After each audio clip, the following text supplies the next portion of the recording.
Financial markets పై పట్టు సాధించాలనుకునే వాళ్ళు Revanth conduct చేసే వెబినార్ కోసం ఈ నెంబర్ కి కాల్ చేయండి. నమస్తే, వెల్కమ్ టు సుమన్ టీవీ. నేను విష్ణు. ప్రస్తుతంతో పాటు ప్రముఖ స్టాక్ మార్కెట్ అనలిస్ట్ జీవు సత్యనారాయణ గారు వారితో మాట్లాడదాం. సార్ నమస్తే. సార్ నమస్తే. సార్ సత్యనారాయణ గారు, ఇప్పుడు స్టాక్ మార్కెట్లో స్టాక్స్ అనగానే సర్వసాధారణంగా అందరం మాట్లాడుకునేది, అందరం చెప్పుకునేది అంబానీ స్టాక్స్ అనో, అదానీ స్టాక్స్ అనో, లేదంటే టాటా స్టాక్స్ అనో, బిర్లా స్టాక్స్ అనో, లేదంటే మహేంద్ర స్టాక్స్ అనో. అవును. బట్ ఇప్పుడు ఇవేవీ కాదు, మోదీ స్టాక్స్ అంటూ కూడా ఏదో ఒక కొత్త వార్త రావడం జరిగింది. ప్రస్తుతానికి మోదీ స్టాక్స్ హవా నడుస్తుందంటూ కూడా ఒక వార్త ఒకటి చక్కర్లు కొడుతుంది. ఒక గ్లోబల్ బ్రోకరేజ్ సంస్థ మోదీ స్టాక్స్ అంటూ కూడా ఒక ప్రత్యేక వాచ్ లిస్ట్ని తయారు చేసిందంట. ఏంటి అసలు ఆ మోదీ స్టాక్స్ ఏంటి, ఈ గ్లోబల్ బ్రోకరేజ్ సంస్థ రూపొందించిన ఆ స్టాక్స్ ఏంటి అసలు? ఓకే, మీరు అన్నట్టు ఇప్పుడు ఈ మధ్యకాలంలో మోడీ స్టాక్స్ అని ఒక ప్రచారం జరుగుతుంది. ఈ మోడీ స్టాక్స్ ఏమిటి అంటే, సిఎల్ఎస్ఏ అనేది ఒకటి హాంకాంగ్ ఆర్గనైజేషన్ ఉంది. వాళ్ళు రికమెండ్ చేయడం జరిగింది. అంటే మోడీ గారు కొన్ని ప్రిస్క్రైబ్ చేసినటువంటి పబ్లిక్ సెక్టార్వి గవర్నమెంట్ కంపెనీలు పెరుగుతాయని లాస్ట్ ఇయర్ ఆగస్టులో చెప్పడం జరిగింది. దాంతోపాటుగా ఆ స్టాక్స్ బాగా పెరగడం జరిగింది. దాన్ని బట్టి వాళ్ళు సిఎల్ఎస్ఏ వాళ్ళు మళ్ళీ మూడోసారి కూడా మళ్ళీ బీజేపీ గవర్నమెంట్ ఫామ్ అవుతుంది, మోడీ గారు మళ్ళీ ప్రధానమంత్రిగా ఉంటారు, ఉంటే ఇవి ఇంకా బాగా పెరిగే అవకాశాలు ఉన్నాయి అని ఒక 54 కంపెనీలు లిస్ట్ ఇవ్వటం జరిగింది సిఎల్ఎస్ఏ వాళ్ళు. అయితే ఇప్పుడు పార్లమెంట్ ఎలక్షన్స్ ఏవైతే ఉన్నాయో దాన్ని బట్టి ఆ సెక్టార్లు, ఆ షేర్లు ఆల్రెడీ పెరగటం జరిగింది. మన మోడీ గారు లాస్ట్ ఇయర్ ఆగస్టులోనే పబ్లిక్ సెక్టారు షేర్లన్నీ కూడా రాబోయే రోజుల్లో బాగా పెరుగుతాయని ఒక ఇంటిమేషన్ ఇవ్వడం జరిగింది. ఆ ఇంటితోటి షేర్లు అవి పెరగడం జరిగినాయి, బాగా లాభాలు రావడం జరిగినాయి, ఇప్పుడు కూడా బాగా పెరిగే ఉన్నాయి. ఆ పెరగటం వల్లనే గవర్నమెంట్కి డివిడెండ్ రూపంలో ఆర్బీఐ వాళ్ళు ఇవ్వటం జరిగింది, ఎల్ఐసి వాళ్ళు ఇవ్వటం జరిగింది.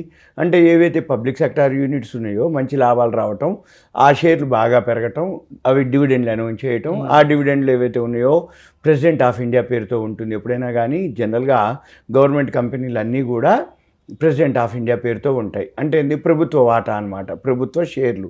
అయితే ఎప్పుడైతే ఆ కంపెనీ బాగా లాభాలు వస్తుందో మామూలుగా మనం ఇండివిజువల్గా షేర్లు కొనుక్కుంటే డివిడెండ్ వస్తాయి.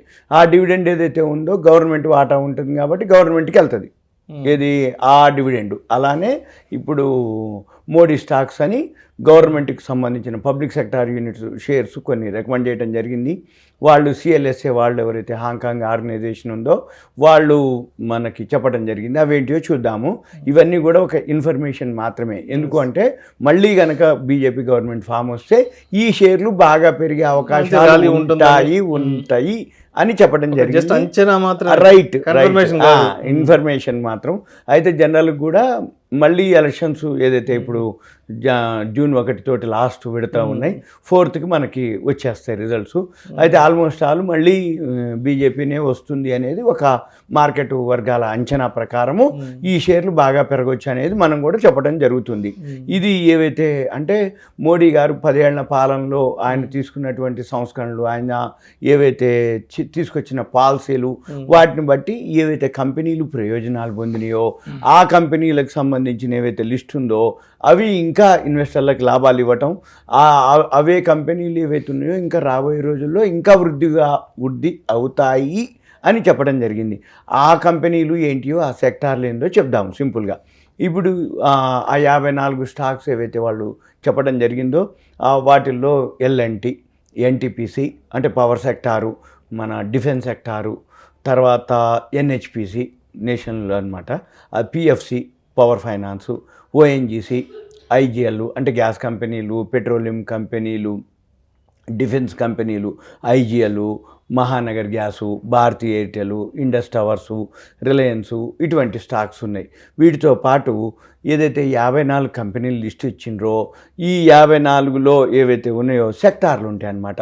ఈ సెక్టార్లు ఏంటి అంటే ఉదాహరణకి ఇన్ఫ్రాస్ట్రక్చర్ సెక్టారు, దానికి సంబంధించిన క్యాపిటల్ గూడ్సు, తర్వాత యూటిలిటీసు, డిఫెన్సు, రైల్వేసు, సిమెంటు, ఇవన్నీ కూడా రాబోయే రోజుల్లో మళ్ళీ బీజేపీ గవర్నమెంట్ ఫామ్ అయితే ఇవి బాగా వృద్ధిలోకి వస్తాయి. ఇవి ఇన్వెస్టర్లు అబ్జర్వ్ చేయండి. ఇవి ఏవైతే ప్రయోజనం అంటే ఆ సెక్టార్లు ఏవైతే ఉన్నాయో అవి బాగా ప్రయోజనం పొందే అవకాశాలు ఉంటాయి అని సిఎల్ఎస్ఏ వాళ్ళు చెప్పడం జరిగింది. ఉదాహరణకి ఈ 10 సంవత్సరాల్లో మనం చూస్తే రోడ్లు అనుకోండి, ప్రతిదీ రైల్వేస్ అనుకోండి, Infrastructure, railways, అన్ని సెక్టార్లో కూడా ఏ విధంగా అంటే గ్రోత్ అంటే వృద్ధి వాళ్ళ రేటు బాగా వృద్ధి రేటు నమోదైంది. రైట్. ఇప్పుడు పాలసీ అనుకోండి, వాళ్ళ సంస్కరణలు అనుకోండి, దానికి ఏవైతే రాయితీలు లాంటివి కానీ, ఆ సెక్టార్కి బెనిఫిట్స్ లాంటివి కానీ, ఇవన్నిటితోటి ఆ షేర్లు, ఆ కంపెనీలు, ఆ సెక్టార్లు బాగా వృద్ధి చెందటం జరిగింది. అవన్నీ కూడా ఎక్కువ శాతం పబ్లిక్ సెక్టార్ యూనిట్సే ఎక్కువ ఉన్నాయి అనమాట. అందుకని మళ్ళీ రాబోయే రోజుల్లో కూడా మళ్ళీ బీజేపీ గవర్నమెంట్ ఫామ్ అయితే పబ్లిక్ సెక్టార్ యూనిట్స్కి పెద్దపీట వేస్తారు అనేది ఒక వార్త అనమాట. అయితే వాళ్ళు హాంకాంగ్ ఏదైతే సిఎల్ఎస్ఏ ఆర్గనైజేషన్ ఉందో వాళ్ళు ఈ మధ్యకాలంలో అనౌన్స్ చేయడం జరిగింది. మనం కూడా ఏంటిది అంటే ఒక అవేర్నెస్, ఎడ్యుకేషన్ పర్పస్, ఇన్వెస్టర్స్ ఎవరైతే ఉన్నారో ఆల్మోస్ట్ ఆల్ మళ్ళీ బీజేపీ గవర్నమెంట్ ఫామ్ అవుతుంది ఏంటి అంటే 272 సీట్లు వస్తే చాలు, అంతే తప్ప సరే మొన్నటి వరకు 400 సీట్లు 350 సీట్లు అని అంటున్నారు. 272 వచ్చేస్తే గవర్నమెంట్ ఫామ్ అవుతుంది. వీళ్ళు ఇప్పుడు ఏ ఎగ్జిట్ పోల్ అంటే ఆల్రెడీ మార్కెట్లో ఎవరు చెప్పినా 300 పైన వస్తాయి, 350 వరకు వస్తాయి, 400 రాకపోయినా అంటున్నారు. అందుకని మార్కెట్లు కూడా ఆల్రెడీ ఆల్ టైమ్ హైకి రీచ్ అవ్వడం జరిగింది. మొన్న 3 days బ్యాకే 76,000 దాటింది సెన్సెక్స్. అంటే ఏంది, ఆ మార్కెట్కి అనుగుణంగా మళ్ళీ ఒక 2 రోజుల నుంచి మార్కెట్ కరెక్షన్ రావడానికి రీజన్ ఏంటంటే మంత్లీ వీక్లీ నిఫ్టీలు, బ్యాంక్ నిఫ్టీలు అవన్నీ ఎక్స్పైరీలు ఉన్నాయి. అందుకోసం అని మార్కెట్ మళ్ళీ ఉంది.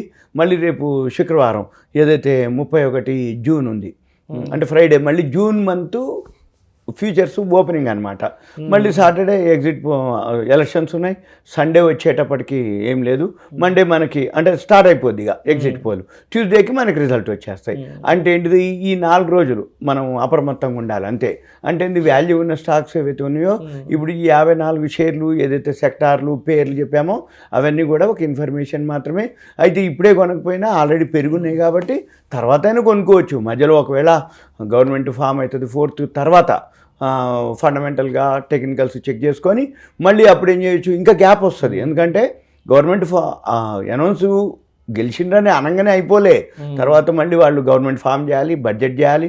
బడ్జెట్ తర్వాత మళ్ళీ ఏం రాయితీలు ఇస్తారు, ఎట్లా చేస్తారు, ఏం చేస్తారు అంటే ఏం చేసినా ఏదైనా మళ్ళీ 5 ఏళ్ల వరకు ఉంటుంది. కాబట్టి మనమేం ఇప్పుడు తొందరపడక్కర్లే, కాకపోతే రెడీగా ఉండాలి.